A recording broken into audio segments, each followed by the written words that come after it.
I'm a rookie investor in startups, and obviously there needed to be a lot of handholding for me because this was my first brush with the startups. And I think from that perspective, IPV experience has been pretty satisfying, right? It's a very structured process where you have a two-step process where the founders come and make the pitch, and then there is a very detailed due diligence which allows, of course IPV has a very good ecosystem and a significant bunch of SMEs with whom it does a good due diligence. It's a very transparent process. It allows you as an SME also, if you are in a particular domain, to participate. And then the second step where the investor presentations happen. It's a detailed walkthrough of why we believe it's a good investment and the valuations and stuff. It's a nice walkthrough. So I think it's a very transparent and a very structured process which gives you a lot of confidence, and therefore I think this experience has been pretty satisfying, right? And there is no compulsion for you to invest in all the startups, so you can pick and choose. You can develop an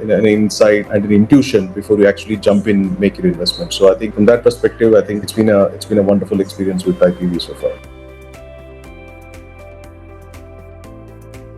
It's a face-to-face platform like an IPV Connect is a wonderful platform because one, it removes all the dissonance that you may have, especially as a rookie investor. So you find a whole bunch of investors like yourself. There are also seasoned investors in there, and there's a very candid, honest discussion about what are the successes, what are the success factors across various topics, right? So and hearing it directly from the horse's mouth, right? So you get to actually see Amitesh and Ankur and Vikram in Inflection Blood, and that is always reassuring, right? So where it's a very great learning experience, right? So where people celebrate a lot of success, and it's always reassuring to see the number of successes people have had with these startups. At the same time, those little failures where some of those startups, obviously it's a high risk, high return instrument. So the people don't shy away from discussing those failures and why they have failed also. Therefore, it's a very reassuring, a lot of learning, and it removes a lot of dissonance from your own thought process as to is this the right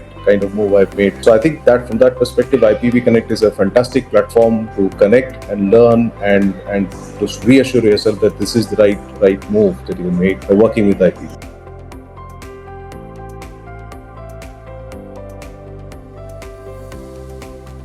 Startup is a high risk, high return instrument, right? I think that should be very clear. So first of all, any new investor, at least this is what I did, is to take a call, assess yourself as to, is this the right instrument for me? Look at your own risk appetite, look at your own risk profile, and you need to take a call whether is this an instrument that I want to pursue. That is the first step, right? Then obviously, the mantra that we say for all investing is you have to allocate a certain portfolio and do not cross that, because obviously these are high risk instruments. So at least in my case, the ballpark I set for myself was not more than 10% of my capital, right? It could be different for others depending on their risk appetite, but nonetheless there has to be a limit. The advised rule of thumb is 10%, which is what I follow. So I think once you have these two tenets right, then it is a question of choosing the right partner, right? And that is where IPV and others come in, because these are the experts in the field. They've been there, done that. They have seen the successes. They have also learned through their failures.